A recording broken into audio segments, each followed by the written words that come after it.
YouTube channel में आपका स्वागत है। Hello everyone.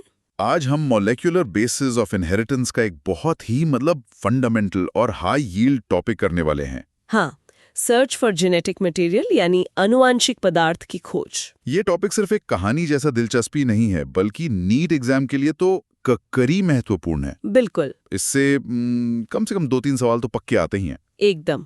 आज हम इस पूरे सफर को समझेंगे कि कैसे वैज्ञानिकों ने पता लगाया कि डीएनए ही हमारा जेनेटिक मटेरियल है, प्रोटीन या आरएनए नहीं। हाँ, हम सारे की एक्सपेरिमेंट्स को step by step concept based तरीके से समझेंगे ताकि एक भी सवाल गलत ना हो।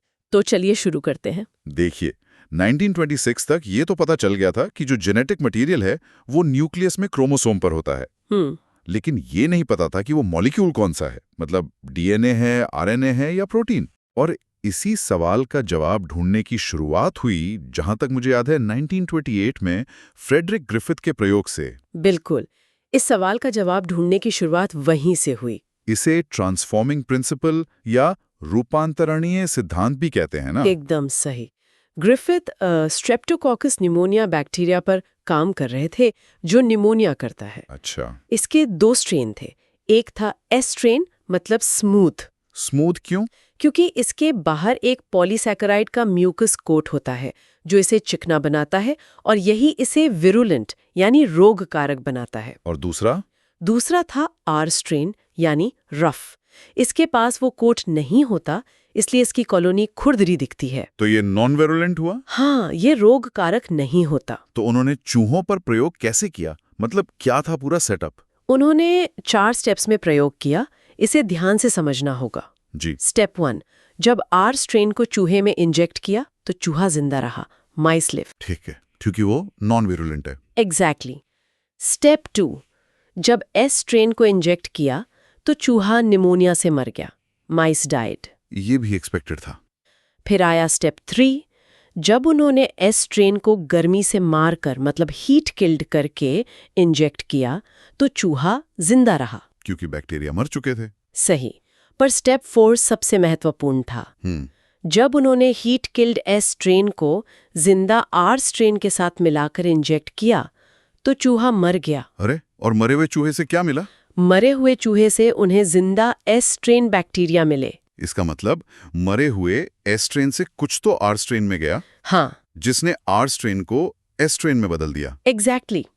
ग्रिफिथ ने निष्कर्ष निकाला कि कोई ट्रांसफॉर्मिंग प्रिंसिपल है जो हीट किल्ड एस स्ट्रेन से आर स्ट्रेन में ट्रांसफर हुआ है, और उसी ने आर स्ट्रेन को वो स्मूथ कोट बनाने के लिए सक्षम कर दिया और विरुलेंट बना दिया। बिल्कुल, लेकिन वो ये नहीं बता पाए कि ये ट्रांसफॉर्मिंग प्रिंसिपल डीएनए है, आरएनए है या प्रोटीन। तो उन्होंने बस एक दरवाजा खोल दिया था। अगर ग्रिफिथ का ये ट्रांसफॉर्मेशन एक्सपेरिमेंट समझ में आया और ये लेक्चर हेल्पफुल लग रहा है तो पैरानीड यूट्यूब चैनल को सब्सक्राइब करें, लाइक करें और अपने दोस्तों के साथ शेयर करें। तो ग्रिफिथ के काम को लगभग 16 साल बाद 1944 में ऑसवाल्ड एवरी, कॉलिन मैक्लियोड और मैकलिन मैकार्टी ने आगे बढ़ाया। अच्छा। उनका मकसद था उस ट्रांसफॉर्मिंग प्रिंसिपल का बायोकेमिकल नेचर पता करना। तो उन्होंने ये कैसे पता लगाया, मतलब बिना चूहों के? हाँ, उन्होंने हीट किल्ड एस सेल से प्रोटीन, डीएनए और आरएनए को प्यूरिफाई किया, और ये देखने के लिए कि कौन आर सेल्स को ट्रांसफॉर्म करता है, एक एक करके टेस्ट किया। तो उन्हें क्या मिला? उन्होंने पाया कि सिर्फ डीएनए ही आर बैक्टीरिया को एस बैक्टीरिया में ट्रांसफॉर्म कर रहा था। सिर्फ डीएनए? हाँ। और अपने कंक्लूजन को कंफर्म करने के लिए उन्होंने डाइजेस्टिव एंजाइम्स का इस्तेमाल किया। ये बहुत क्लेवर था। अच्छा, एंजाइम्स वाला पार्ट? उन्होंने प्रोटीएजेस, जो प्रोटीन पचाने वाले एंजाइम्स हैं, उनको डाला। ट्रांसमिशन नहीं रुका। फिर उन्होंने आरएनएजेस, जो आरएनए पचाते हैं, उनको डाला, तब भी ट्रांसमिशन नहीं रुका। तो प्रोटीन और आरएनए दोनों आउट हो गए। हाँ, लेकिन जैसे ही उन्होंने डीएनएजेस यानी डीएनए को पचाने वाला एंजाइम डाला, ट्रांसफॉर्मेशन रुक गया। तो ये तो पक्का हो गया कि डीएनए ही वो ट्रांसफॉर्मिंग सब्सटेंस है। बिल्कुल।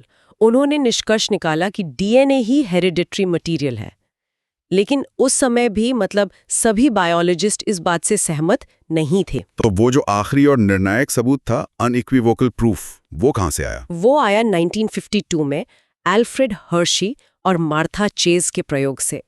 इसे ब्लेंडर्स एक्सपेरिमेंट भी कहते हैं। इन्होंने तो वायरस पे काम किया था, राइट? बिल्कुल। इन्होंने बैक्टीरियोफाजस पे काम किया। ये वो वायरस होते हैं जो बैक्टीरिया को इन्फेक्ट करते हैं। इन्हें पता लगाना था कि वायरस का डीएनए बैक्टीरिया में जाता है या प्रोटीन। तो इसके लिए उन्होंने वो रेडियो एक्टिव आइसोटोप्स इस्तेमाल किए थे। हाँ, बहुत ही शानदार तरीका था। उन्होंने 2 केस बनाए। केस 1 में कुछ वायरस को ऐसे मीडियम पे ग्रो किया जिसमें रेडियो एक्टिव सल्फर यानी 35S था। और सल्फर तो प्रोटीन में होता है, डीएनए में नहीं। एग्जैक्टली। तो इससे वायरस का प्रोटीन कोड रेडियो एक्टिव हो गया। ठीक है, प्रोटीन पर टैग लग गया। फिर केस 2 में बाकी वायरस को रेडियो एक्टिव फॉस्फोरस 32P वाले मीडियम पे ग्रो किया। और फॉस्फोरस डीएनए में होता है, उसके फॉस्फेट बैकबोन में, पर प्रोटीन में नहीं। सही पकड़ा। तो इससे वायरस का डीएनए रेडियो एक्टिव हो गया। तो एक में प्रोटीन लेबल हुआ और दूसरे में डीएनए। फिर क्या हुआ? फिर 3 स्टेप्स हुए: इन्फेक्शन, ब्लेंडिंग और सेंट्रीफ्यूगेशन। एक एक करके समझते हैं। पहला, इन्फेक्शन। दोनों तरह के रेडियो एक्टिव वायरस को ई. कोलाई बैक्टीरिया को इन्फेक्ट करने दिया। दूसरा, ब्लेंडिंग। फिर मिक्सचर को ब्लेंडर में घुमाया ताकि बैक्टीरिया की सतह पर जो चिपके हुए वायरस कोट हैं वो अलग हो जाएं। और तीसरा, सेंट्रीफ्यूगेशन। हाँ, फिर सेंट्रीफ्यूज किया ताकि भारी बैक्टीरिया नीचे पेलेट में बैठ जाएं और हल्के वायरस कण ऊपर सुपरनेटेंट में रह जाएं। और नतीजे क्या मिले? That's the main part. नतीजे बिल्कुल साफ थे। क्या थे? जिन बैक्टीरिया को 35S मतलब प्रोटीन लेबल्ड वायरस से इन्फेक्ट किया गया था उनमें रेडियो एक्टिविटी नहीं मिली। वो कहाँ मिली फिर? रेडियो एक्टिविटी सुपरनेटेंट में मिली जहां वायरस के खाली कोट थे। मतलब प्रोटीन बाहर रह गया। और जिन बैक्टीरिया को 32P यानी डीएनए लेबल्ड वायरस से इन्फेक्ट किया गया था उनमें रेडियो एक्टिविटी पाई गई। बैक्टीरिया के अंदर? हाँ। इसका मतलब साफ है, डीएनए ही वो जेनेटिक मटेरियल है जो वायरस से बैक्टीरिया में जाता है, प्रोटीन नहीं। एग्जैक्टली। एक्सपेरिमेंट ने साबित कर दिया कि DNA is the genetic material. Wow, ये एक्सपेरिमेंट सच में बहुत क्लेवर थे। दोस्तों, अगर ये डिस्कशन हेल्पफुल लग रहा है तो पारानीट यूट्यूब चैनल को सब्सक्राइब करें, लाइक करें और अपने दोस्तों के साथ शेयर करना ना भूलें। तो अब जब ये साबित हो गया है तो सवाल ये है कि एक अणु में क्या गुण होने चाहिए कि वो एक आनुवांशिक पदार्थ के रूप में काम कर सके। हाँ, मतलब क्या क्राइटेरिया? इसके 4 मुख्य क्राइटेरिया है। पहला, रेप्लिकेशन। उसे अपनी कॉपी बनाने में सक्षम होना चाहिए। ठीक है। दूसरा, स्टेबिलिटी। उसे रासायनिक और संरचनात्मक रूप से स्टेबल होना चाहिए। तीसरा, उसमें धीमे बदलाव मतलब म्यूटेशन की गुंजाइश होनी चाहिए जो एवोल्यूशन के लिए जरूरी है। बिल्कुल। और चौथा, एक्सप्रेशन। उसे मेंडेलियन कैरेक्टर्स के रूप में खुद को व्यक्त करने में सक्षम होना चाहिए। तो इन क्राइटेरिया पे अगर हम डीएनए और आरएनए की तुलना करें तो क्योंकि कुछ वायरसेस में तो आरएनए भी जेनेटिक मटेरियल होता है। आरएनए में हर न्यूक्लियोटाइड पर एक 2-OH ग्रुप होता है जो उसे रिएक्टिव और लेबाइल मतलब अस्थिर बनाता है। अच्छा। जबकि डीएनए में थाइमीन का होना यूरासिल की जगह वो भी उसे अतिरिक्त स्थिरता देता है। और म्यूटेशन के मामले में आरएनए अस्थिर होने के कारण तेजी से म्यूटेट करता है। इसीलिए आरएनए वायरस जैसे टोबैको मोज़ाइक वायरस या क्यूबी बैक्टीरियोफेज जल्दी इवॉल्व करते हैं। जैसे कोरोना वायरस के नए वेरिएंट्स। बिल्कुल। डीएनए में म्यूटेशन की दर धीमी होती है। और एक्सप्रेशन मतलब प्रोटीन बनाने की क्षमता?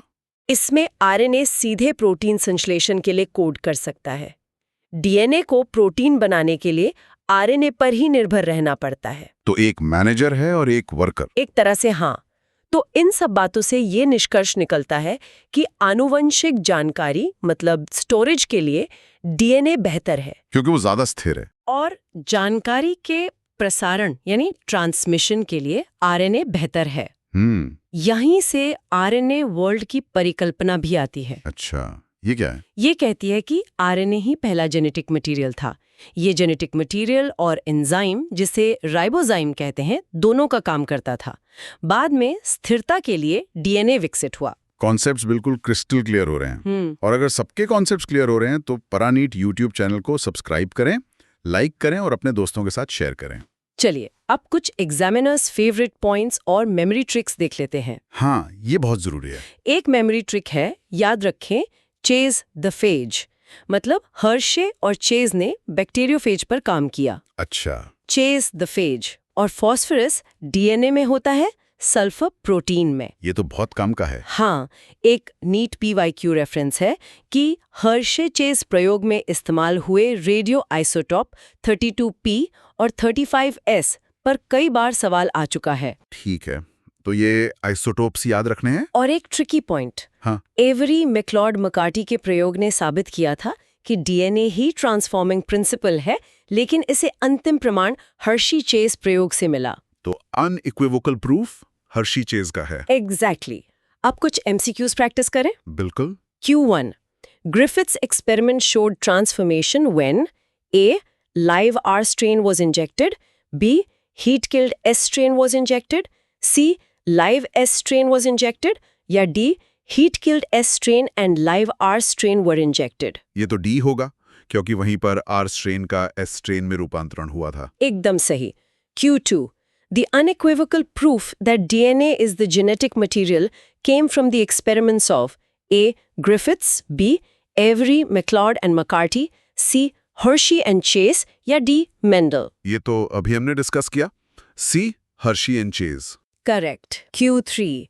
In Hershey and Chase experiment, what was labeled with 32P? A. Protein coat, B. Viral DNA, C. Bacterial DNA, या D. Both protein and DNA.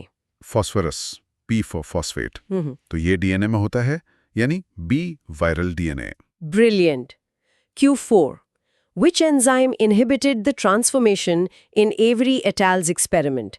A. Protease, B. RNase, C. DNase, या D. All of the above. जिसने transformation रोका वो था DNA, क्योंकि उसने DNA को ही नष्ट कर दिया था। तो सी। बिल्कुल सही। और आखिरी सवाल Q5.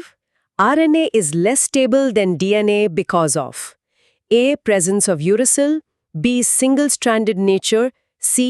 Presence of 2-OH group, या D. Presence of thymine.